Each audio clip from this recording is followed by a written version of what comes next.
When the long nights of winter settled in, and the wind rolled low over the frozen earth, people once asked a question that clung to the edges of their firelight. What moves beyond the reach of our flames, breathing in the dark, waiting among the snowdrifts? Some said it was the storm itself, alive and hungry. Others whispered of the direwolf, the shadow-furred giant, its paws spread wide across the ice, its eyes burning like coals carried from another world. That question, spoken in hushes, carried down generations.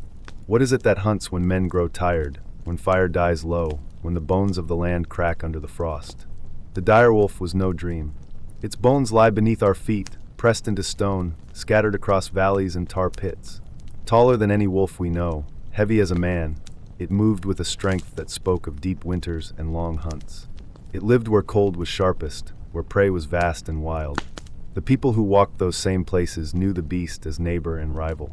For them, winter was not only a season, it was a trial, a narrowing passage that tested every creature, man and wolf alike. Picture it. Snow stretched endless, white so bright it stung the eyes, broken only by the black ribs of pine forests. The air was dry, yet it seemed to bite, each breath burning in the lungs. Step after step, the crunch beneath fur boots, the weight of animal hides drawn close around the body, the smell of smoke still clinging to them from the morning fire. A hunter pauses, listening. The silence is vast.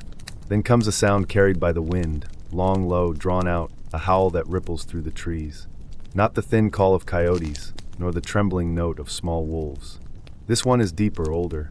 It shivers through marrow, because it speaks of size, of hunger, of something that walks where men walk. And so the problem emerges. Man and beast, both hunters, both bound by the same hunger, both weakened by the same snow. In winter, prey moved slow and scarce. Bison herds trudged southward, mammoths shielded calves in the press of their bulk, giant elk swept the snow with their racks searching for grass. To take down such animals demanded strength in numbers.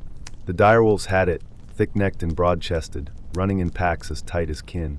Their jaws were made not only to kill but to crush, to crack bone and swallow the marrow that kept them alive through lean months. For people, bone was fire fuel, broth tool memory. To lose a kill to wolves meant not only hunger tonight, but weakness tomorrow. So what did they do? How did people carve out a place beneath those same stars when such creatures breathed the same air? The answer was never simple. Some fought with fire, carrying torches that hissed in the snow, sparks leaping into the wind. Wolves feared flame, as they feared little else. Others turned to cunning, shaping traps in the drifts, digging pits where sharpened stakes waited. There were moments, too, of uneasy balance, when a hunter's arrow pierced the flank of a bison and wolves circled, waiting for the same feast. Men and wolves shared glances in the stormlight, each knowing the other would take what it could. Yet survival was not only bone and blood. It was also story. Around the fire, people spoke of direwolves as more than teeth. They became symbols, guardians of the night, spirits of loyalty, omens of death. Children were told that when you hear the howl in the dark, it is the sound of ancestors reminding you to be strong, to hold close to the fire, to never wander far. Hunters painted wolves on cave walls, alongside mammoths and horses, as if to weave themselves into the same eternal chase. Some wore fangs strung on rawhide cords, not merely trophies, but charms against hunger. The wolf was feared, yes, but it was also admired. For in its endurance, people saw their own reflection. Think of the senses in such a life. The sight, glints of eyeshine among the trees, yellow and sharp, following the flicker of a torch. The sound, snow shifting beneath padded paws, almost silent until too near. The touch, the sting of frost on fingertips, the burn of gripping a spear with raw skin. The smell, wet fur carried on the wind, mixed with the iron tang of blood steaming in the cold. Even taste had its part, the thick, fatty broth boiled from bone, precious in its warmth, a shield against the same hunger that drove the wolves.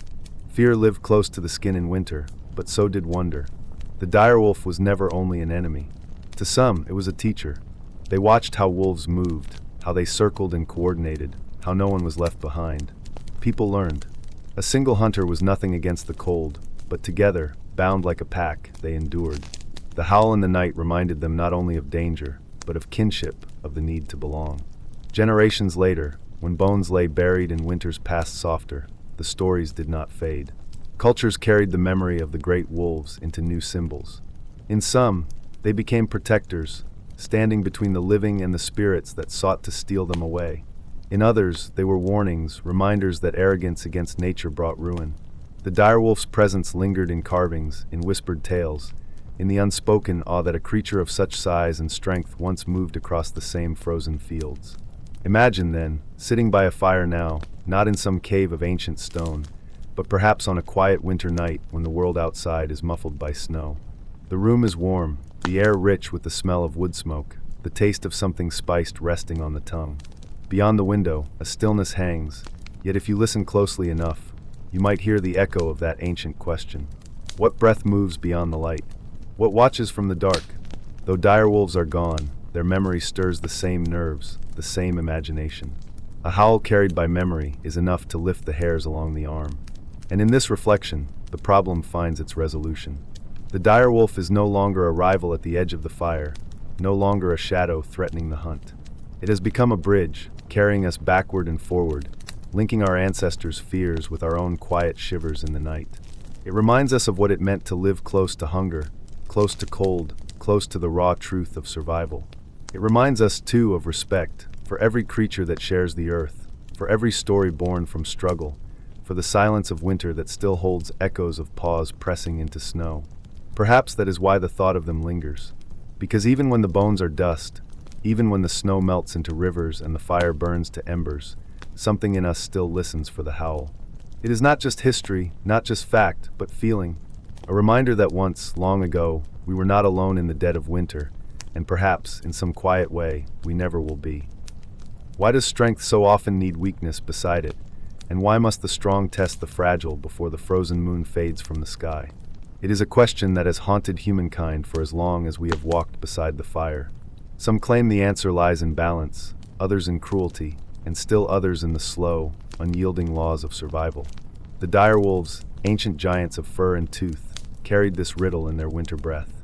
They were not merely hunters of the wild plains. They were keepers of order within their own kind, testing the weak not out of malice, but from some deeper instinct that bound their bloodline to survival. Imagine a clearing deep in the northern forests, snow pressed down into silence, every branch heavy with white weight. In the heart of the night, when the stars burned like frozen sparks and the cold air stung the lungs with each inhale, the direwolves stirred. Their paws, broad and heavy, crushed the crust of ice as they moved in shadowed rhythm. And though the hunt was always outward, toward elk, bison, or mammoth, their sharp eyes often turned inward. For not every danger lurked beyond the trees. Sometimes danger sat within the pack itself, quiet as hunger, slow as illness, uncertain as fear. The direwolves had lived through ice and famine. They knew that weakness, unchecked, could unravel them like a thread pulled from a heavy cloak. So, in the dim hours when the moon lit the snow, trials began. Not ceremonies as humans would know them, no firelit chants or carved idols, but wordless, instinctive tests carried out in silence, written in the body and the gaze. The young, the wounded, the hesitant, they were noticed. A shoulder shoved too hard, a growl held too long, a chase extended until lungs burned. These were not accidents. These were questions, each one whispered in fangs and frost. Are you fit to carry the weight of this winter? To those who lived among direwolves only in imagination, it might seem cruel. But cruelty implies choice, and in the world of frozen breath, choice is a luxury. The elders of old tribes, who painted direwolves on cave walls with strokes of ochre and ash, understood this. They saw in the direwolf's trial a mirror of their own lives. In winters when food thinned and bellies shrank, the weak among people were also tested, though with different tools. A hunter's bow might be handed to the boy whose arms shook. A heavy pelt might be wrapped around the shoulders of the elder who shivered. The question was always the same. Could they bear the weight of the season, or would they slow the group and invite death closer? The sound of it stays in the mind, the hollow panting of a direwolf left behind, the harsh snapping of jaws when dominance pressed down like an iron hand. To those who listened across the plains, the noise was unmistakable. Not a hunt, not yet, but a reckoning. And just beyond that sound, the quiet. The kind of silence only snow can hold, soft yet suffocating, as though the world leaned in to listen. The people who shared the land with these beasts drew meaning from this behavior. Around fires, storytellers told children that direwolves tested their kin to remind humans of truth.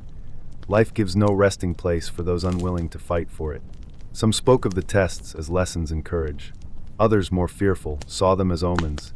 If the direwolves were restless and turned on their own, it meant famine stalked near. In such winters, the people tightened their belts, rationed their dried meat, and whispered prayers to the stars. It is easy to imagine one of those nights. Smoke rising thin from the fire, the smell of resin and pine mingling with the heavy scent of hides drying on the racks. The taste of bitterness on the tongue, not only from roots boiled in snow water, but from the fear that perhaps tomorrow one's own weakness might be tested. Just as the direwolves circled each other in shadow, so too did humans circle their frailties. The lame man was asked to mend tools instead of hunting. The young girl carried water though the pails cut into her hands. Everyone bore weight, or risked being left behind. And so the tests of direwolves were remembered not as mere animal behavior, but as reflections of an old truth woven through human life. Parents told their children to be strong, for the direwolf will test you when the snow is deep. Shamans, pressing herbs into wounds, murmured that pain itself was a direwolf's trial, and only by enduring could one stay in the circle of life. But the trials were not only about the weak. They were also reminders to the strong. A leader who pressed too hard, who bared his teeth too cruelly, risked turning his pack brittle. The direwolves knew balance. They pushed, yes, but they also guided. The weak who stumbled, yet rose again, earned their place anew. The ones who could not, well, silence swallowed them, as it swallows everything in the north. Picture the sight of it. A young direwolf, ribs faintly showing beneath its winter coat, running in circles until breath fogged the air in ragged bursts. The elder presses close, shoulders slamming, fangs flashing, but never to kill. Instead, to demand proof. And when the youth finally stands ground, chest heaving, eyes bright with fire, the elder turns away. Test passed. Not because strength alone was shown, but because spirit burned hot enough to light a spark in the dark. That spark mattered more than muscle. And the people who watched understood. For survival in the frozen world has always depended less on raw power and more on will. The ability to rise again when lungs ache and feet blister, when frost bites skin and hunger gnaws bone. The cultural thread spun from these moments lingered far longer than the direwolves themselves. When the beasts faded into extinction, their echoes remained in story and ritual. Tribes carried forward the lessons. Warriors endured trials of pain to prove worth.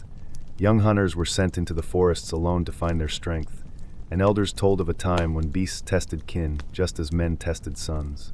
Even now, though centuries have passed and the world of snow and fog has softened into fields and cities, people still feel that shadow. We speak of survival of the fittest, though the phrase is wrapped in science instead of song. We still test each other, in schools, in work, in love, in war. The direwolf lingers in us, unseen yet unforgotten. Close your eyes for a moment and listen. Hear the crunch of heavy paws pressing into snow, the faint snarl carried on a cold wind, the muffled whine of a wolf falling behind. Feel the sting of frost against skin, the way it numbs fingertips until even the thought of fire becomes a taste on the tongue. Smoky, bitter, alive.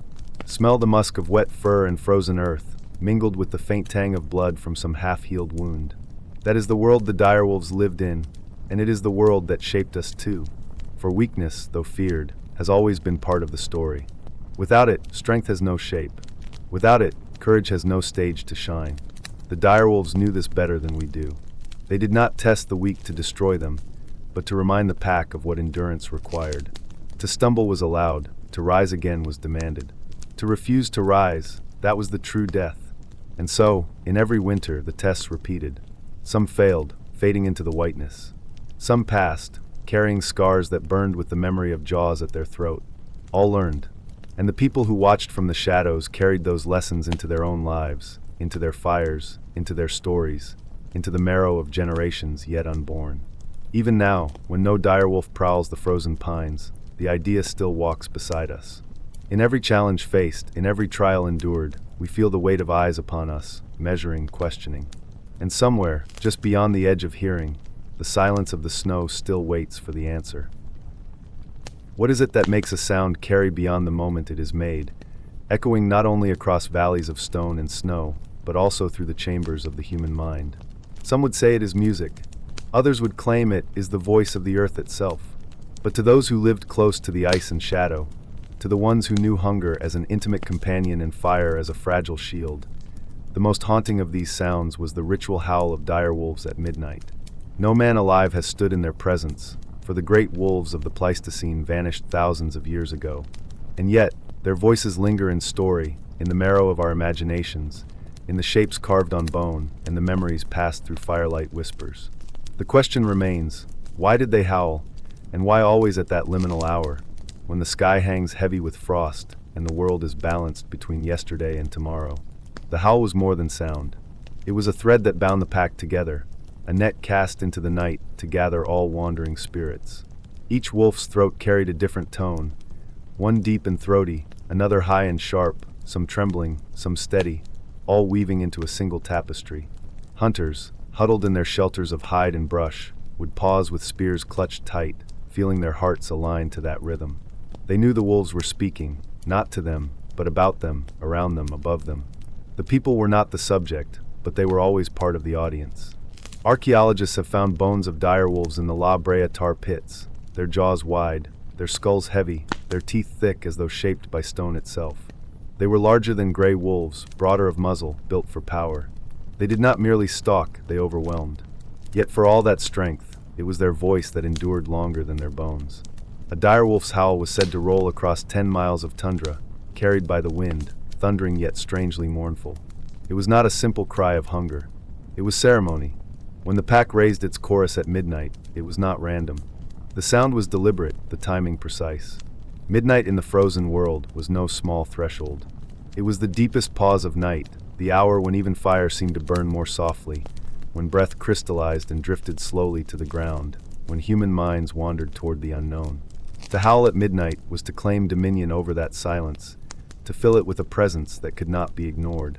For the first people who crossed the Bering Land Bridge, who shared that world with direwolves, the sound carried both warning and wonder. Around their fires, elders would tell children, "Listen well, for that is how the wolves speak to the moon, and the moon listens back."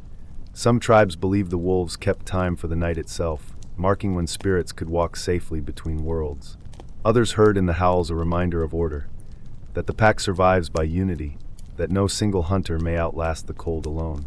To live among such voices was to be shaped by them. Imagine the scene, a band of humans wrapped in reindeer hides, crouched in the lee of a boulder as snow hissed against the rocks. Their breath smells of smoke and marrow fat. The fire sputters. Beyond the circle of light, darkness spreads like a frozen sea. Then low rising building comes the first note, a deep thrum, like a horn drawn from some buried cavern. Another joins, higher, wavering, almost human in its pitch. Soon, the night is braided with sound. The people feel the air thrum in their chests. Even their bones seem to vibrate. And they do not cover their ears. They do not run. They listen because they must. To hear the howl was to know where the wolves were, and knowing was survival. Hunters marked the direction of the sound, the roll of it across ridges, the gaps in its sequence. They could tell if the pack was moving east toward the herds or circling closer to the camp. In that way, the ritual howl became a map, a guide drawn not on stone but in the air itself. Yet practical use alone cannot explain the weight of memory such sounds carried. Why else would paintings of wolf shapes adorn cave walls? Why else would stories linger across generations, long after the direwolves themselves had gone? The answer lies deeper, in what the howl stirred within the human spirit. There is a moment, just after the chorus begins, when the mind tilts. The sound is not simply heard, it is felt, as though a hand of ice is brushed along the spine. The skin prickles, the mouth dries, the air smells sharper, touched by the musk of predators unseen. Some claim there is a taste too, metallic and raw, like the tang of fresh blood on the tongue though none is near. This flooding of the senses draws a listener inward, stripping them of pretense, leaving them raw before the vastness of night. To be human is to fear being alone. And yet, when the howl rose, it was impossible to feel alone. It was as if the wolves were calling not only to one another, but to every living thing awake in the darkness. Elk, mammoth, human. It was inclusion through domination, an invitation to recognize place in the greater web. Perhaps that was why some people began to mimic the sound, raising their own voices in long, trembling calls, half in jest, half in awe. To answer the wolves was dangerous, but it was also irresistible, like speaking into a vast cavern and hearing one's own voice returned in multiplied tones. Over time, the ritual howl gained symbolic weight. In many traditions, wolves became teachers of cooperation, of loyalty, of fierce protection. To some, they were omens of death, to others, ancestors in another skin. Always, the midnight cry lingered as a threshold moment. It marked the changing of watches, the division of night. Those who stayed awake through the sound felt themselves part of a rhythm greater than the beat of their own hearts. But what of the wolves themselves? Why did they sing in such a way, on such a schedule? Science offers clues. Modern wolves howl to gather the pack, to mark territory, to strengthen bonds. Their voices synchronize, creating the illusion of greater numbers, deterring rivals. It is a ritual of survival, every bit as vital as the hunt. For direwolves, heavier, more specialized, more bound to their prey, the need for unity was even sharper.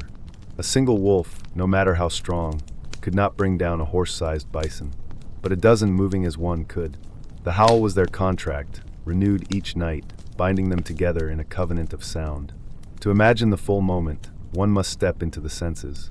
See the frost glittering on pine needles, the faint silver of moonlight painting the snow.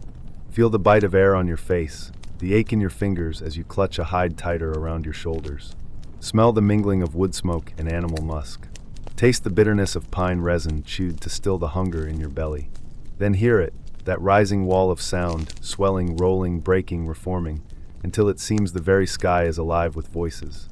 The mind does something strange in such a moment. It wanders to memory, to longing, to grief. The wolves are not merely howling, they are lamenting, or perhaps rejoicing, or perhaps both at once. Their song holds contradiction, as all sacred things do. It is hunger and fullness, solitude and togetherness, fear and courage braided seamlessly. That is why, thousands of years later, when no direwolf walks the earth, we still imagine their midnight chorus. We still tell ourselves stories of how it must have sounded, and why. In the present day, when gray wolves lift their voices under the stars, hikers stop and listen. The sound pierces through layers of modern noise, engines, glass, electricity, and cuts straight to something ancient. Children grow hushed, adults smile nervously, and for a brief moment the world feels older, more mysterious, less tamed. It is not hard to believe that this reaction is the echo of what our ancestors felt, crouched in the firelight with direwolves singing in the dark.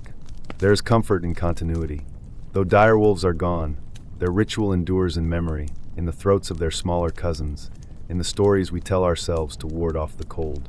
Midnight is still a moment of pause, of reckoning. Wolves still howl, not knowing that their voices carry not only across valleys, but across time itself, stirring something deep within us. And so the question with which we began, why does a sound endure beyond its moment, finds its answer here. Because some sounds are not merely sounds. They are bridges. The ritual howl of direwolves at midnight was one such bridge, spanning the gap between animal and spirit, between past and present, between survival and meaning. And when we close our eyes, when we let the night press in, we can still hear it faintly, the chorus rising, the air trembling, the world holding its breath as the wolves sing to the silence and make it theirs. What is it about the night that makes the heart quicken, even when nothing stirs? Is it the weight of silence, pressing upon the ears until every small sound becomes enormous? Or is it something deeper, something carried in our blood from ages when men and beasts were not so far apart, when the forests and frozen plains still belonged to creatures larger, stronger, and far less forgiving? Among them, none stirred as much fear or as much reverence as the direwolf. Imagine, if you will, a land of endless winter. Snow lies and drifts across valleys, moonlight lays silver on the ridges, and every breath steams into the frozen dark. It is quiet, but not empty. In the distance, a line of shadows moves like smoke across the pines. Should you narrow your eyes, you would see that these are not shades at all, but living beasts, their fur heavy, their shoulders broad, paws breaking the crust of ice with every step. Direwolves, larger than any wolf you have ever known, heavier, more muscled, yet moving with the same fluid silence, as if the snow itself parted in respect to their passage. They stalk the night, and the night bends to them. For early humans, the question was always the same: how to live in a world where such hunters also lived. Fire was one answer, its crackle, its warmth, the smell of smoke keeping watch when eyelids grew heavy. Spears were another, crude at first, but tipped with bone, later with stone, and later still with metal, each version honed in answer to beasts like these. But survival was never just about tools. It was about knowing the land, knowing the sky, knowing the patterns of those who hunted you. To survive the direwolf was to read the language of the snow, the freshness of a paw print, the depth of its impression, the way it pressed into frost with weight too great to be any ordinary wolf. And there were stories, always stories. Around fires, humans spoke in hushed tones of the direwolves that lingered at the edge of the torchlight. Children were warned never to stray at dusk, for dusk was when the pack began to move. The ancients said that to hear the low, rolling call of a direwolf was not to hear sound at all, but to feel it in your chest, a vibration that worked into your ribs, into your bones. They said the pack spoke with one voice, and that voice belonged to the night. Prey animals knew this voice too. The elk, with their long legs and sweeping antlers, could sense when the night grew heavy with unseen watchers. They would stiffen, ears twitching, their warm breath a cloud in the frigid air. The musk of their bodies, the sharp tang of antler-scarred bark on the trees, mingled with the resinous scent of pine, creating a perfume of survival. But when the direwolves closed in, when the snow whispered beneath the pads of their great paws, the elk broke into panic. The ground thundered, hooves tore through crusted ice, snow exploded into the air like smoke. In that chaos, the direwolves did not chase blindly, they tested. They watched for hesitation, for the stumble of a calf, the weariness of an older buck, the twitch of weakness. For the direwolf pack was not just a family, it was a strategy, a living net cast wide and tightened with each breathless moment. One must imagine the fear of our ancestors, crouched in the dark, listening. The wind carried more than cold. It carried scent, iron from blood, musk from hide, the faint oily tang of fur. It carried sound, the high squeal of prey caught at last, the guttural rumble of wolves feeding, tearing flesh that steamed in the frozen air. And it carried imagination. To hear such a thing and not see it was worse than to see, for the mind filled the dark with shapes and movements, larger and closer than they ever truly were. Fear fed itself, and the direwolf was its vessel. But there was awe too. Many cultures came to see the direwolf not only as predator, but as teacher. The way they moved together, how they hunted with patience and cunning, spoke of order in a wild world. Hunters studied them and learned. To circle prey, to work as one, to wait until the right moment. That was as much lesson as it was threat. In some tribes, to dream of a direwolf meant power was near, though it came with danger. In others, pelts of great wolves were worn by shamans, the heavy fur still smelling of the wild, still thick with winter's oil. To wear such a pelt was to borrow strength, but it was also to remind oneself of mortality. For what is taken from the wolf must someday be given back to the earth. At night, when the fire burned low, when the crackle of wood fell silent, and only the hiss of snow melting in the coals remained, men and women lay wrapped in furs, listening. The darkness beyond their shelters was endless. The air was sharp in the nose, biting, almost metallic with its cold. Sometimes the silence stretched so far that the mind begged for a sound to break it. And then it came, the first low note, long, quivering, rising into a howl that made the skin prickle and the mouth go dry. One answered, then another, until the world itself seemed to sing. To those who lived it, the sound was not simply animal. It was the breath of the night itself, a reminder that man was small, that the fire was thin, that beyond the ring of light stretched an empire belonging to teeth and hunger. To survive such nights, one had to learn calm. Panic led to mistakes, mistakes to death. The heart raced, but the body had to still itself. A hunter pressed ear to the ground, listening for vibrations through the frozen earth. A mother drew her children close, wrapping them tighter in hides, whispering small comforts, their words steaming into the dark. Men who could not sleep chewed dried meat, tough and salty, to steady their nerves, tasting not just food but the memory of hunts past, of survival already earned. Even in fear, the senses sharpened, and in that sharpening there was life. Over time, the direwolf passed into memory. The ice receded, climates shifted, prey herds thinned, and the great wolves were left with fewer places to roam. Bit by bit, they vanished, leaving only bones buried in the earth, stories in the mouth of elders, shadows in the blood of their smaller descendants. Yet their presence lingers.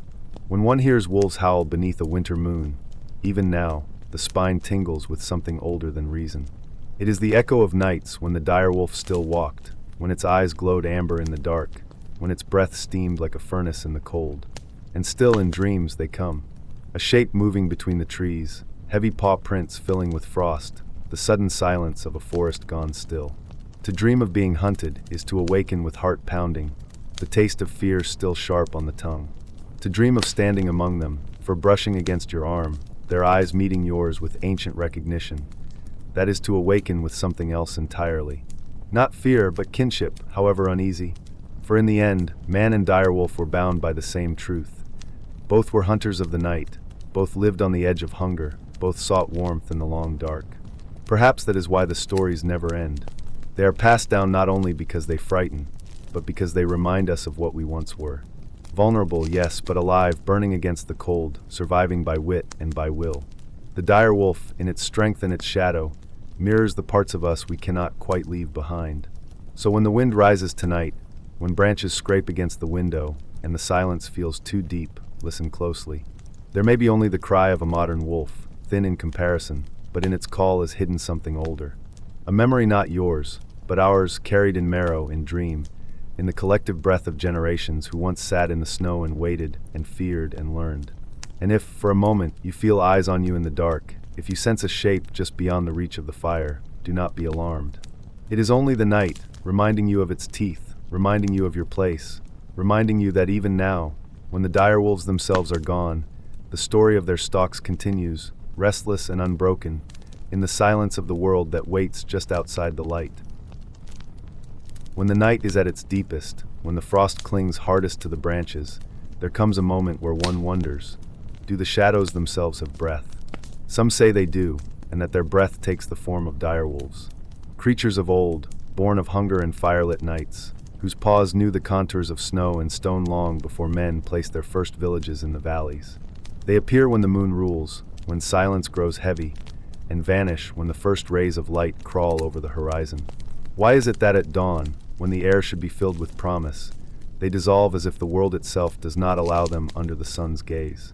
Stories have always circled around this mystery, around fire pits and caves, carved into old bones with sharpened flint, whispered from elder to child. Hunters spoke of direwolves not as beasts to be caught, but as spirits one must respect. Their howls were said to mark not only territory, but the fragile border between life and death, between the known and the unknowable.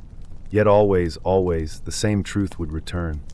At the moment the eastern sky turned pale, they would fade into the forests, into gullies, into the cold hollows of stone where eyes could not follow. It is easy to imagine, sitting in the comfort of our present, that men of the past embroidered these tales from fear. But when one stands beneath a fading night sky, with frost biting the skin and silence hanging so heavy that every sound feels sharpened, the idea does not seem so far away. Those early humans lived with danger as constant as breath. They saw the glint of teeth in the dark, the prints in the snow that marked a pack larger than their courage. To survive, they needed both fact and story, blade and prayer. Practicality shaped their dealings with direwolves. Fires were kept burning long into the night, not just for warmth but for warning. Smoke carried the scent of men, and the beasts kept their distance from the shifting glow. Meat was hung high in trees, away from the reach of hungry jaws. Bones were cracked open for marrow, nothing wasted, for the less left behind, the less there was to draw predators close. And yet, despite all these measures, men did not speak of direwolves only as threats. They became symbols woven into ritual and dream. Among some tribes, the direwolf was honored as a guide. Paintings on cave walls, drawn with ochre and charcoal, show figures of men and wolves hunting together. Some believe these were visions during trance, hunters calling upon the wolf spirit to lend them speed, cunning, and unity. The wolf, after all, hunted not for glory but survival, just as men did. Both understood hunger, both understood the bond of the pack. Perhaps it was this reflection, this strange kinship, that turned fear into reverence. But always there was the dawn. When light touched the horizon, the direwolves retreated, and so grew the belief that they belonged to another world. A world of shadows, of the half-seen. Mothers told their children that the direwolves were guardians of the night, herders of dreams, who disappeared when day came so that men could walk freely in the sunlight. Others whispered that the beasts were the restless shades of ancestors, unable to endure the harsh brightness of life, but bound to linger until darkness called them home again. Imagine a man standing guard at the edge of his camp. The air is bitter, his breath rising in pale clouds. Behind him, the soft snores of his kin and the faint crackle of a dying fire. Then, out in the snow, a sound, the crunch of paws, deliberate, measured. He squints into the darkness and sees shapes moving, large and silent, their fur catching faint glimmers of moonlight. His heart beats like a drum, not only from fear but from awe. He knows he is seeing something powerful, something older than his own kind. The direwolves do not rush him, do not break their formation. They linger, pacing, waiting. And then, as the first gold threads stretch across the horizon, he sees them melt into the woods, swallowed by shadow, as though dawn itself commands their retreat. What was that man to think? That he had dreamed them? That his eyes had deceived him? Or that he had witnessed a truth? Direwolves living between two worlds, flesh and spirit, night and day. Psychologically, such visions carve themselves deep into memory. The human mind is attuned to patterns, to rhythm, to cycles of nature. Night brings threat, day brings safety. The direwolves, too, obeyed this rhythm. Their vanishing at dawn reinforced the idea of order, of a balance beyond man's control. It gave hope. The darkness may be filled with dangers, but the sun would scatter them. And yet, hope was never simple. The return of daylight brought relief, but also the reminder that night would come again, and with it, the hunters of shadow. In sensory memory, the presence of direwolves must have been unforgettable. The sound of their howls, deep, resonant, carrying for miles over frozen ridges, was enough to still conversation, to tighten throats. The sight of them, massive bodies against snow, their fur thick with frost, eyes glimmering faintly like sparks in the dark, left an imprint beyond mere vision. The smell of them, a musky wildness carried by the wind, told hunters they were never truly alone. Even the taste of fear was known, the metallic tang rising in one's mouth when the beasts circled too close, when one's pulse quickened at the thought of teeth breaking flesh. All senses conspired to etch direwolves into the soul of early man. Over generations, these impressions grew into story. Fireside tales taught children how to act. Do not wander at night, do not waste food, respect the hunt. Myths carried warnings wrapped in wonder. Songs were sung in low voices, invoking the direwolf's strength before great hunts or battles. Charms were made from bones and teeth, believed to carry the essence of the shadow beast, half protection, half plea for mercy. Even long after the direwolves vanished from the earth, their presence endured, not in flesh but in symbol. In a way, their fading at dawn mirrored the fate of all ancient things. The direwolf itself, real and powerful, roamed the plains and forests of a colder world. It stood larger than any wolf we know today, built for survival in an age of giants. Yet, as climates shifted and prey dwindled, they too receded into shadow. Their extinction became part of the story, as if their nightly vanishing had only grown longer, stretched into centuries. And now, when we look back, we cannot help but feel the same mix of fear and reverence our ancestors felt. We study bones in museums, teeth worn with age, skulls broad and fierce. We reconstruct their image with science, but in the quiet corners of our mind, we still hear the echoes of their howls. There is a part of us that yearns to believe they are not gone, merely hidden, waiting in the forests of dream. The symbolism of dawn remains potent. To the ancients, it meant safety, renewal, the promise that shadow cannot hold forever. To us, it still carries meaning. No matter what haunts us in the dark, fear, loss, memory, the morning arrives. And yet, there is always that faint ache, knowing that some mysteries cannot cross into daylight. Some truths remain veiled, belonging to the hour before sunrise, to the silence where shadows breathe. When dawn breaks, and the frost softens on the pines, and the first birds stir, one can almost feel the world exhale. The direwolves, whether real or imagined, slip back into the earth's memory. Their paws leave prints that melt by midday. Their voices fade into the sigh of wind. But something lingers, a sense that we are never truly alone, that something vast and watchful accompanies us through the night, even if it must vanish at the touch of day. And perhaps that is the deeper lesson, whispered through ages of story and survival, that there are forces in the world too great to hold in the light, too sacred to name fully. They belong to the shadows, and we, for a brief moment in history, walked beside them. The direwolves remind us of balance, between fear and courage, darkness and dawn, death and life. They remind us that every fading leaves behind a trace, every vanishing carries memory forward. Even now, when the horizon blushes with morning and the stars retreat, there are those who pause, listening for what cannot be heard. A phantom howl, a flicker in the corner of vision, the sensation that something immense has just withdrawn. And though the world tells us they are gone, the heart insists otherwise, that in the space between night and day, the direwolves are still there, fading into shadows, waiting for darkness to call them forth again. What does it mean to endure the cold, not as one, but as many? That question lingers like breath on frosted air, drifting and fading yet never truly gone. The bitter cold is more than temperature, more than the weight of winter pressing down upon the earth. It is trial.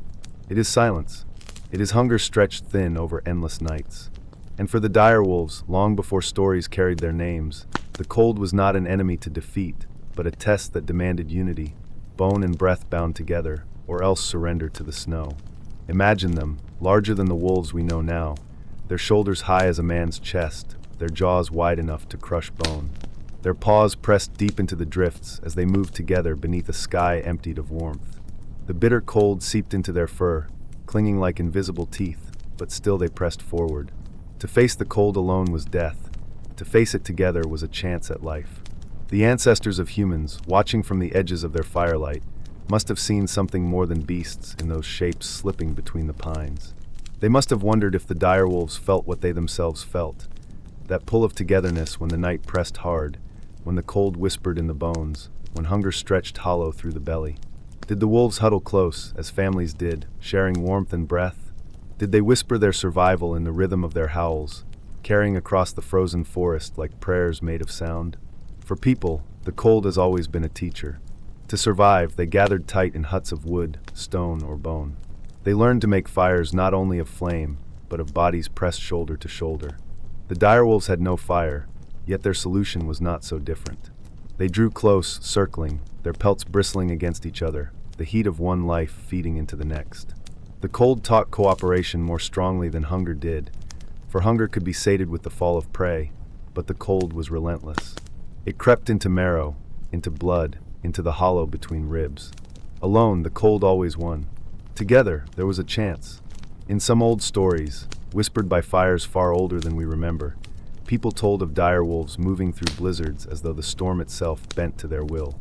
Some said their howls broke the silence so strongly that snow stopped falling for a heartbeat, as if even the sky listened. Others said the wolves were guardians of winter, spirits clad in fur and thong, meant to remind humans that no one survives by solitude. And perhaps, in some way, that was true.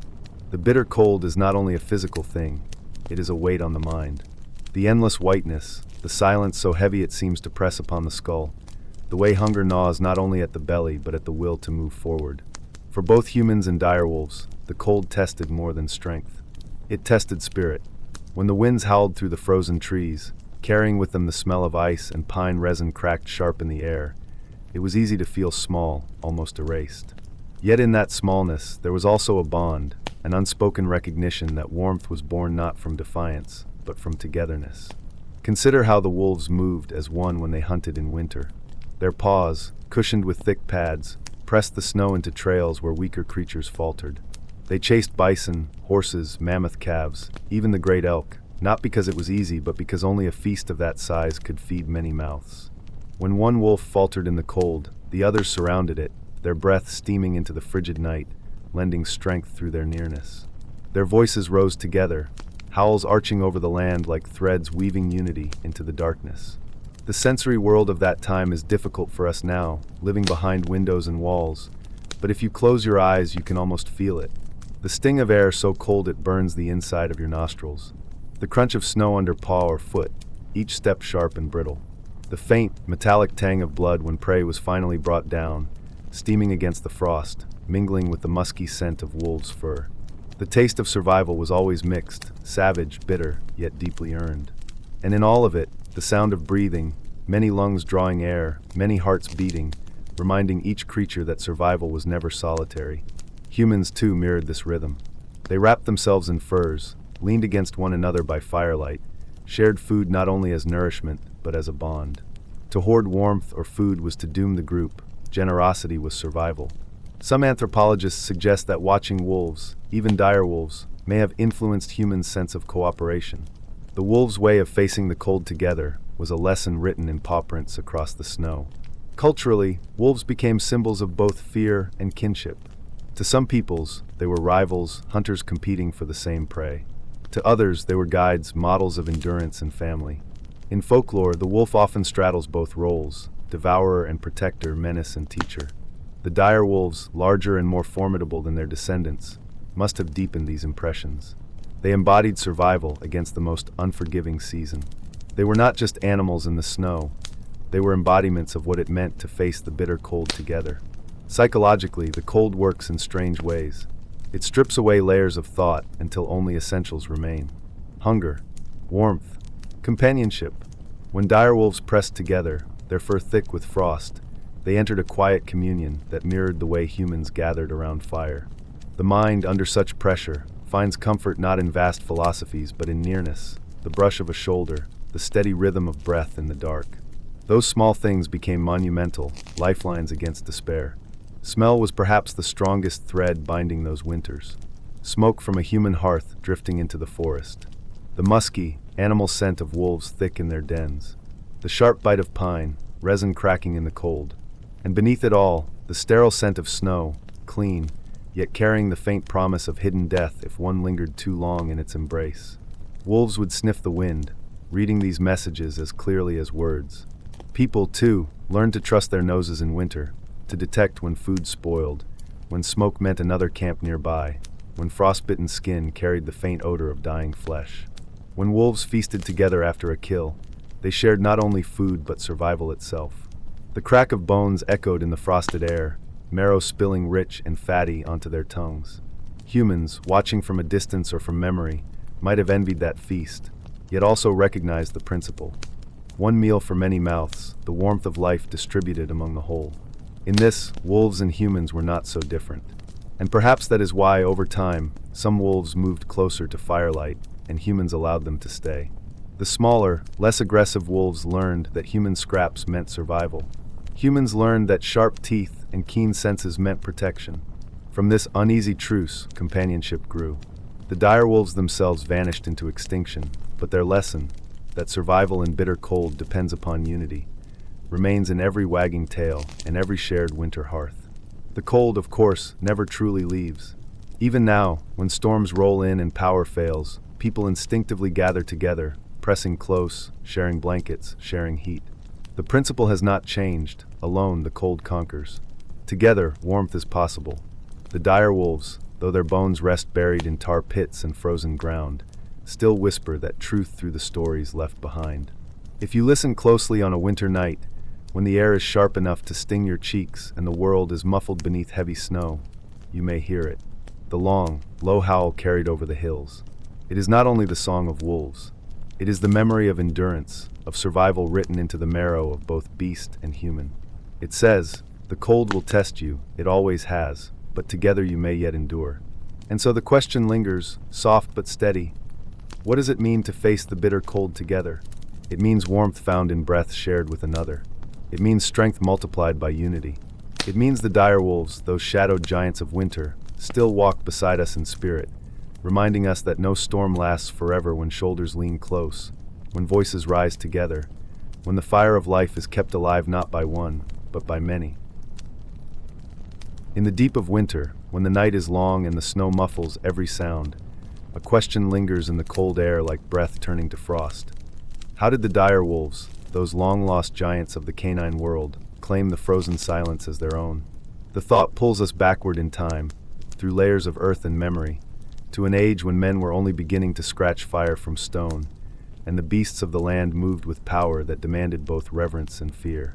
Direwolves were larger than any wolf we know today, heavy in the shoulders, jaws wide enough to crack bone, eyes that must have glimmered like molten amber under the frozen moon. Yet, for all their ferocity, their survival, like ours, was bound to rules older than flesh. One of those rules was territory, and in snow, the language of boundaries became clearer than ever. Snow changes everything. It swallows noise, making the crunch of a paw step sound like a drumbeat, magnifying even the faintest movement into a declaration. It carries scent differently, holding the musk of an animal as though preserving it in crystal. And it records every presence, turning the ground into a diary written in tracks. For direwolves, snow was not an obstacle but a canvas. To mark territory in summer is one thing, the trees, the stones, the brush, all carrying scent well enough. But in winter, when the world is stripped bare and silence reigns, the snow itself becomes the stage for survival. Imagine the scene. A pack of direwolves moves through a valley glazed in silver light. Their paws sink with each step, pressing deep impressions into the drift. Breath steams into the night, rising in clouds, and the lead wolf, larger than the rest, pauses near a half-buried boulder. The others wait, heads lowered, tails still. The leader lifts a leg, leaving more than warmth behind. It is a proclamation, sharp and musky, cutting through the brittle clarity of the night. That single act tells any rival that this ground is spoken for. And when frost settles over it, freezing the scent into the snow. It lingers, longer than the eyes of dawn, longer than the footsteps of deer. To the first people who roamed those lands, wrapped in furs and moving cautiously under the same moonlight, such markings were more than the signs of beasts. They were warnings, and they were omens. Hunters who stumbled upon a patch of yellow staining the snow might whisper among themselves, weighing whether to press onward or retreat. They had seen what happened to game animals caught too near a direwolf pack, ribs splintered, hides shredded, bones dragged across the ice. To trespass into that invisible line carved by scent was to invite the wrath of creatures who feared little. And yet, people are curious, and in curiosity lies survival as much as danger. Some learned to read these signs, to follow the patterns as though reading words upon a scroll.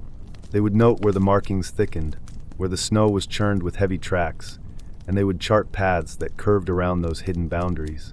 Children were taught to recognize the musk carried faintly on the wind, to breathe deeply, even in the sting of frost, and learn whether safety lay ahead or behind. The act of marking itself was primal, but its meaning rippled outward. In some traditions, long after the direwolves had vanished into the folds of time, people told stories of spirits that walked as wolves in the snow, leaving streaks of yellow as signs not to cross. Others saw it as a test, the snow-stained patches like gates between realms of safety and peril. There were whispers that those who stepped carelessly into marked ground would be shadowed by the spirits of wolves, their breath felt on the back of the neck, their eyes glinting from the treeline. Close your eyes for a moment and picture what it must have been like. The forest is bare-boned, skeletal trees reaching skyward. The air is sharp enough to bite your tongue, every inhale carrying the faint taste of iron and ice. You walk with furs wrapped tight, your boots crunching over crusted snow. Then the scent drifts across the wind, rank, musky, heavy with authority. It clings to the throat, makes you swallow hard. Your eyes dart to the ground, and there it is, snow melted in a rough circle, stained gold against the endless white. The silence presses close. Somewhere in the distance, a howl begins low and climbs until the very marrow of your bones hums. You feel the world is no longer yours. For the direwolves, these rituals of marking were not merely instinct but necessity. A pack's territory was its lifeline. Within it lay their hunting grounds, their dens, their pups. To keep rivals at bay, the boundaries had to be loud without sound, bold without violence. In winter, when prey grew scarce and hunger gnawed even the strongest bellies, the scent line carved into snow was both shield and weapon. The psychology of it runs deep. To any creature wandering the tundra, stumbling upon such a mark was like encountering a wall.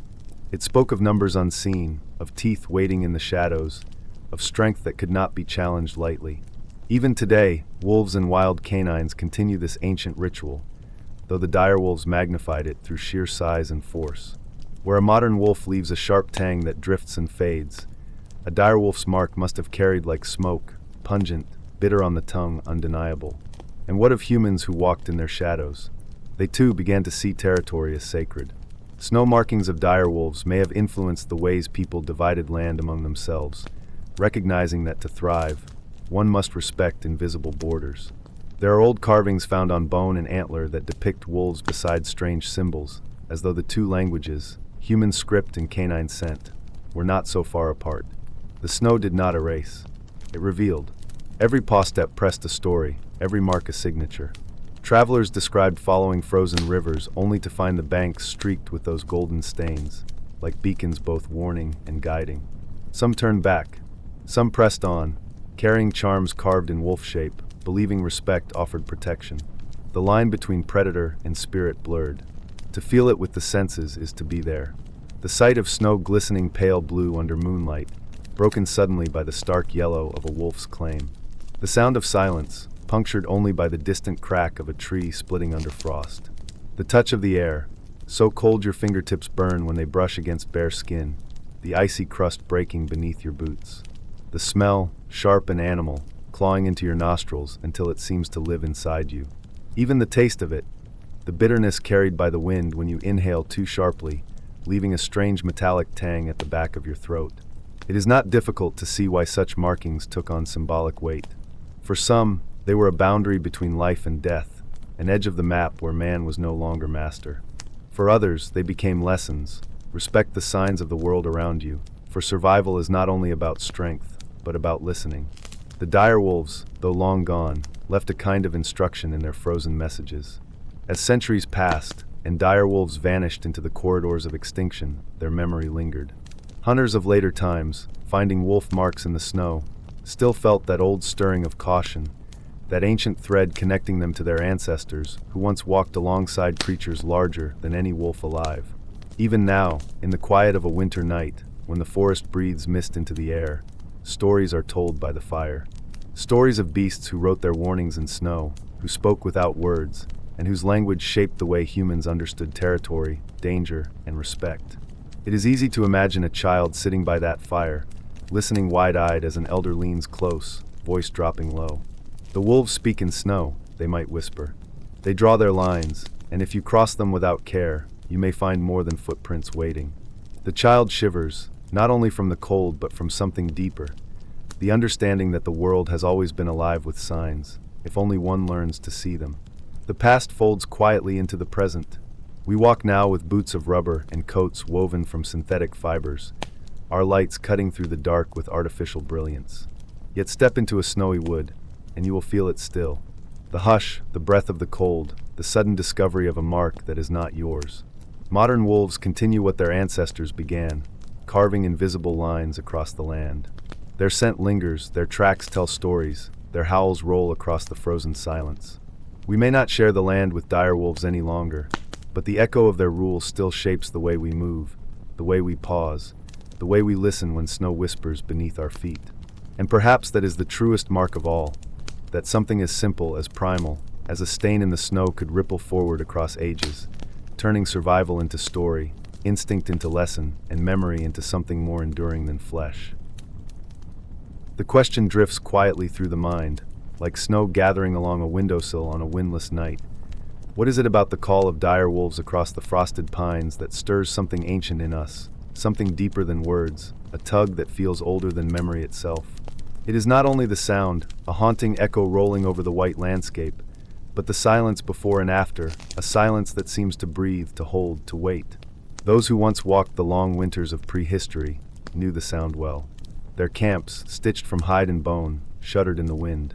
Smoke coiled lazily from stone-ringed fires. Children pressed close to mothers, their faces smudged with ash, while hunters sat listening. The cry of a direwolf, stretched across the trees, was no ordinary howl. Wolves of the modern age still sing to one another, thin notes threading together into an unbroken harmony. But direwolves, larger, heavier, sharper of tooth, cast voices that carried weight like rolling thunder. A single call was not just a warning. It was a message of territory, of hunger, of claim. And to the ears of early people, it was also something more, a question of whether tomorrow could be taken for granted, or whether the night would bring teeth into the camp. Imagine standing at the edge of a frozen forest, pines standing tall, their branches bowing under the burden of snow. The air cuts cold against the face, sharp as stone splinters. Breath rises in pale plumes, quick to vanish. Somewhere out in the distance, not seen but sensed, a sound swells. It begins low, like a tremor in the belly of the earth. It grows into a drawn-out note, carried by air so crisp that it feels as though the sound itself is made of ice. Another answers, then another, until the forest no longer seems empty, but alive with voices speaking across distances too wide for human eyes to measure. Survival in such a world meant understanding these voices. Hunters learned to count the calls, to guess at the number in a pack. The cadence of a howl told more than mere presence. It told direction, distance, mood. A short, clipped burst of sound might mean pursuit. A long, swelling chorus might mark the edges of claimed hunting ground. To ignore the language of the direwolf was to step blind into danger. So people listened. They carved listening into ritual. Around fires, they mimicked the cries with hollowed reeds and conch shells, attempting to speak back. Some believed answering could ward off an approach. Others thought silence the only safety. Legends grew in the spaces between call and reply. Among northern tribes, the direwolf was thought to be a guide spirit, its howl the voice of ancestors who lingered in the cold to protect their descendants. To hear them too near the camp was not always dread, but sometimes a warning. Travel no further, cross no river, do not take what is not given. For others, the howl was a challenge, a reminder that humanity's hold on life was fragile. Songs carved into bone flutes echo these ideas still, long after the animals themselves vanished. Close your eyes and feel the cold as they did, the sting on fingertips, the ache in joints. Taste the thin broth of marrow boiled in hide pots, salted with whatever herbs survived under snow. Smell the smoke, thick and bitter, burning green pine because drywood was too precious to spare. Then listen again, the cry, the answer, the silence. Each sense tied to the next, every moment a calculation of risk. Archaeologists today unearth skulls wider than a man's outstretched hand, jaws lined with teeth strong enough to pierce bone. They know direwolves hunted in groups, much like their smaller kin, but heavier in body and slower in chase. Prey was pulled down not by one, but by many, the strength of the pack overwhelming bison, horse, and elk. People crossing the same plains knew that once prey was chosen, it had little chance of escape. And if supplies ran low, if winter stretched too long, it was not impossible that human hunters themselves might seem fair game. The sound of their calls was more than eerie music. It was knowledge of what waited beyond the fire's glow. Yet fear alone does not explain why those cries continue to haunt imagination. There is something about voices carried on winter air that feels eternal. Psychologists speak of how certain sounds, low, resonant, echoing, stir instinctive reactions deep in the nervous system. The brain reads them as signals of size, of threat. But beyond instinct, there is the poetry of it. To hear an unseen creature fill the empty night with its voice is to feel both small and connected, vulnerable yet part of a vast story. Perhaps that is why even today, when the direwolf itself is long gone, the echo of wolves under the moon still touches people in ways they cannot explain. Among early peoples, the howl was also woven into ceremony. Some would fast before journeys, waiting until the night delivered the cry of a wolf before setting out. Others stitched wolf teeth into amulets, believing the strength of the voice could be carried into battle. Shamans painted pines on cave walls, their branches dripping with white dots meant to symbolize frost, and among them etched lines of wolves lifting their muzzles to the sky. To them, the cry was not only survival but story, a bridge between human and animal, between earth and spirit. Picture the scene again, the frosted pines standing shoulder to shoulder, branches bending, the weight of silence pressing like a hand on the back of the neck. Snow crunches underfoot with each slow step. Then the voice comes, sudden, rising, carrying. It rolls through the trees as if the trunks themselves were hollow instruments vibrating with sound. The ears ring. The body stiffens. The mind imagines shapes moving where none are seen. And yet, at the same time, there is wonder. To hear such a thing is to know the forest is alive, that you are not alone. Practical minds found ways to meet that reality. Fires were built high, not only for warmth but for light, since direwolves disliked crossing brightness. Camps were placed near rivers, since open ice fields made ambush difficult. Hunters carried torches in long lines, shouting, singing, raising noise to confuse predators. When food was scarce, scraps of hide were left far from camp as offering, hoping to draw the pack elsewhere. And always, ears remained open for the call. The night belonged to them, and humans survived by acknowledging it. The symbolic meanings sank deep into language. A child who cried too often was compared to a direwolf's wail. A warrior who spoke out bravely was said to carry the wolf's voice in his chest. Lovers separated by distance whispered to one another that their longing was like the howls meeting across snowy valleys. Lonely, yes, but still reaching.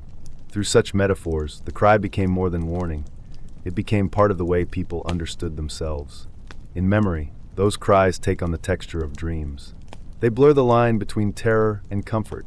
For some, they are lullabies of the wilderness, proof that even in the harshest night, there is company.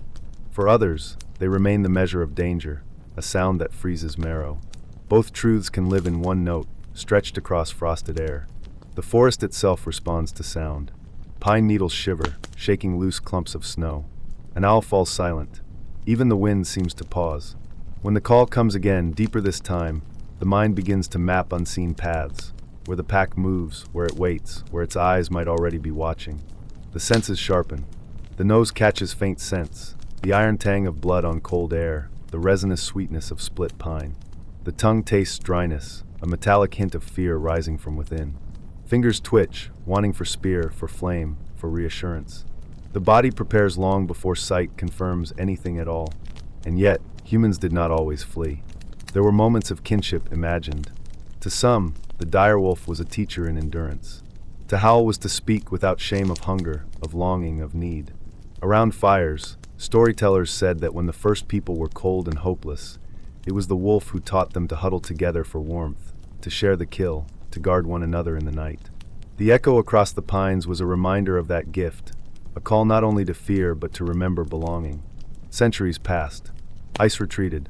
The great direwolves fell silent, leaving bones behind to be studied, puzzled over, displayed in glass cases where their size still awes. Yet their voices linger in imagination, carried forward by smaller cousins who still prowl forests and mountains. Modern ears hear wolf howls and feel the echo of something older, heavier, deeper, the ghost of direwolves calling across frozen trees long vanished. In quiet places, where pines grow thick and frost still clings heavy, some swear the echo remains. On nights when the wind moves just so, a voice will rise that seems too vast for modern wolves, too heavy for the age we live in. Hunters pause, listening, hearts beating with the same mixture of fear and awe their ancestors once knew. Campers in remote valleys wake, uncertain if the dream was their own or a gift from the forest. And though no one can prove such echoes are real, no one can deny the feeling they stir. The call across the frosted pines is more than sound. It is memory carried in marrow, story in sinew, instinct in blood. It teaches that survival is listening, that imagination grows from what we cannot see but only hear. It binds past to present, reminding us that long before roads, before steel, before walls, there was night, there was cold, and there were voices rising through it, warning, guiding, haunting, comforting. Perhaps that is why even now, when the world has changed, the thought of those cries draws us inward. To close one's eyes and picture frost glowing pale beneath a full moon, to hear the long, deep note of a direwolf stretching over endless trees, is to feel once again the edge between human and wild. It is a sound that belongs to neither fear nor comfort alone, but to both, braided together. It is the voice of hunger, of kinship, of survival, of longing. The question drifts quietly through the mind, like snow gathering along a windowsill on a windless night. What is it about the call of direwolves across the frosted pines that stirs something ancient in us, something deeper than words, a tug that feels older than memory itself? It is not only the sound, a haunting echo rolling over the white landscape, but the silence before and after, a silence that seems to breathe, to hold, to wait. Those who once walked the long winters of prehistory knew the sound well. Their camps, stitched from hide and bone, shuddered in the wind. Smoke coiled lazily from stone-ringed fires. Children pressed close to mothers, their faces smudged with ash, while hunters sat listening. The cry of a direwolf, stretched across the trees, was no ordinary howl. Wolves of the modern age still sing to one another, thin notes threading together into an unbroken harmony. But direwolves, larger, heavier, sharper of tooth, cast voices that carried weight like rolling thunder. A single call was not just a warning. It was a message of territory, of hunger, of claim. And to the ears of early people, it was also something more, a question of whether tomorrow could be taken for granted, or whether the night would bring teeth into the camp. Imagine standing at the edge of a frozen forest, pines standing tall, their branches bowing under the burden of snow. The air cuts cold against the face, sharp as stone splinters. Breath rises in pale plumes, quick to vanish. Somewhere out in the distance, not seen but sensed, a sound swells. It begins low, like a tremor in the belly of the earth. It grows into a drawn-out note, carried by air so crisp that it feels as though the sound itself is made of ice. Another answers, then another, until the forest no longer seems empty, but alive with voices speaking across distances too wide for human eyes to measure. Survival in such a world meant understanding these voices. Hunters learned to count the calls, to guess at the number in a pack. The cadence of a howl told more than mere presence. It told direction, distance, mood. A short, clipped burst of sound might mean pursuit. A long, swelling chorus might mark the edges of claimed hunting ground. To ignore the language of the direwolf was to step blind into danger. So people listened. They carved listening into ritual. Around fires, they mimicked the cries with hollowed reeds and conch shells, attempting to speak back. Some believed answering could ward off an approach. Others thought silence the only safety. Legends grew in the spaces between call and reply. Among northern tribes, the direwolf was thought to be a guide spirit, its howl the voice of ancestors who lingered in the cold to protect their descendants. To hear them too near the camp was not always dread, but sometimes a warning. Travel no further, cross no river, do not take what is not given.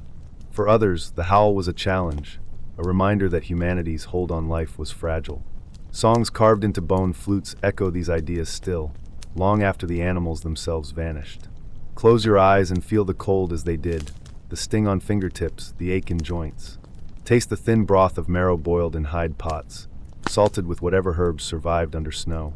Smell the smoke, thick and bitter, burning green pine because drywood was too precious to spare. Then listen again, the cry, the answer, the silence. Each sense tied to the next, every moment a calculation of risk. Archaeologists today unearth skulls wider than a man's outstretched hand, jaws lined with teeth strong enough to pierce bone. They know direwolves hunted in groups, much like their smaller kin, but heavier in body and slower in chase. Prey was pulled down not by one, but by many, the strength of the pack overwhelming bison, horse, and elk. People crossing the same plains knew that once prey was chosen, it had little chance of escape. And if supplies ran low, if winter stretched too long, it was not impossible that human hunters themselves might seem fair game. The sound of their calls was more than eerie music. It was knowledge of what waited beyond the fire's glow. Yet fear alone does not explain why those cries continue to haunt imagination. There is something about voices carried on winter air that feels eternal. Psychologists speak of how certain sounds, low, resonant, echoing, stir instinctive reactions deep in the nervous system.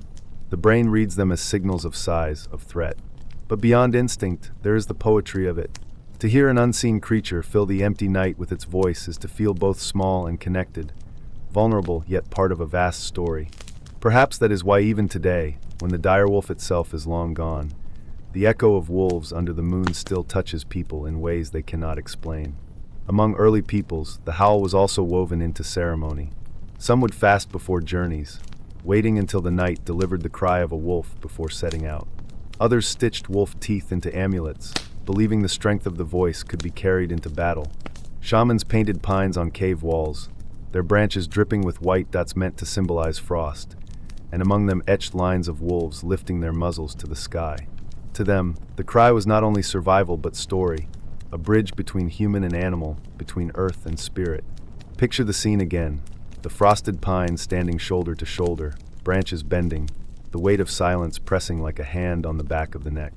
Snow crunches underfoot with each slow step. Then the voice comes, sudden, rising, carrying. It rolls through the trees as if the trunks themselves were hollow instruments vibrating with sound. The ears ring. The body stiffens. The mind imagines shapes moving where none are seen. And yet, at the same time, there is wonder. To hear such a thing is to know the forest is alive, that you are not alone. Practical minds found ways to meet that reality. Fires were built high, not only for warmth but for light, since direwolves disliked crossing brightness. Camps were placed near rivers, since open ice fields made ambush difficult. Hunters carried torches in long lines, shouting, singing, raising noise to confuse predators. When food was scarce, scraps of hide were left far from camp as offering, hoping to draw the pack elsewhere. And always, ears remained open for the call. The night belonged to them, and humans survived by acknowledging it. The symbolic meanings sank deep into language. A child who cried too often was compared to a direwolf's wail. A warrior who spoke out bravely was said to carry the wolf's voice in his chest. Lovers separated by distance whispered to one another that their longing was like the howls meeting across snowy valleys. Lonely, yes, but still reaching. Through such metaphors, the cry became more than warning. It became part of the way people understood themselves. In memory, those cries take on the texture of dreams. They blur the line between terror and comfort. For some, they are lullabies of the wilderness, proof that even in the harshest night, there is company. For others, they remain the measure of danger, a sound that freezes marrow. Both truths can live in one note, stretched across frosted air. The forest itself responds to sound. Pine needles shiver, shaking loose clumps of snow. An owl falls silent. Even the wind seems to pause. When the call comes again, deeper this time, the mind begins to map unseen paths, where the pack moves, where it waits, where its eyes might already be watching. The senses sharpen. The nose catches faint scents, the iron tang of blood on cold air, the resinous sweetness of split pine. The tongue tastes dryness, a metallic hint of fear rising from within. Fingers twitch, wanting for spear, for flame, for reassurance. The body prepares long before sight confirms anything at all. And yet, humans did not always flee. There were moments of kinship imagined. To some, the direwolf was a teacher in endurance. To howl was to speak without shame of hunger, of longing, of need. Around fires, Storytellers said that when the first people were cold and hopeless, it was the wolf who taught them to huddle together for warmth, to share the kill, to guard one another in the night. The echo across the pines was a reminder of that gift, a call not only to fear but to remember belonging. Centuries passed. Ice retreated. The great direwolves fell silent, leaving bones behind to be studied, puzzled over, displayed in glass cases where their size still awes. Yet their voices linger in imagination, carried forward by smaller cousins who still prowl forests and mountains. Modern ears hear wolf howls and feel the echo of something older, heavier, deeper, the ghost of direwolves calling across frozen trees long vanished. In quiet places, where pines grow thick and frost still clings heavy, some swear the echo remains. On nights when the wind moves just so, a voice will rise that seems too vast for modern wolves, too heavy for the age we live in. Hunters pause, listening, hearts beating with the same mixture of fear and awe their ancestors once knew. Campers in remote valleys wake, uncertain if the dream was their own or a gift from the forest. And though no one can prove such echoes are real, no one can deny the feeling they stir. The call across the frosted pines is more than sound. It is memory carried in marrow, story in sinew, instinct in blood. It teaches that survival is listening, that imagination grows from what we cannot see but only hear. It binds past to present, reminding us that long before roads, before steel, before walls, there was night, there was cold, and there were voices rising through it, warning, guiding, haunting, comforting. Perhaps that is why even now, when the world has changed, the thought of those cries draws us inward. To close one's eyes and picture frost glowing pale beneath a full moon, to hear the long, deep note of a direwolf stretching over endless trees, is to feel once again the edge between human and wild. It is a sound that belongs to neither fear nor comfort alone, but to both, braided together. It is the voice of hunger, of kinship, of survival, of longing.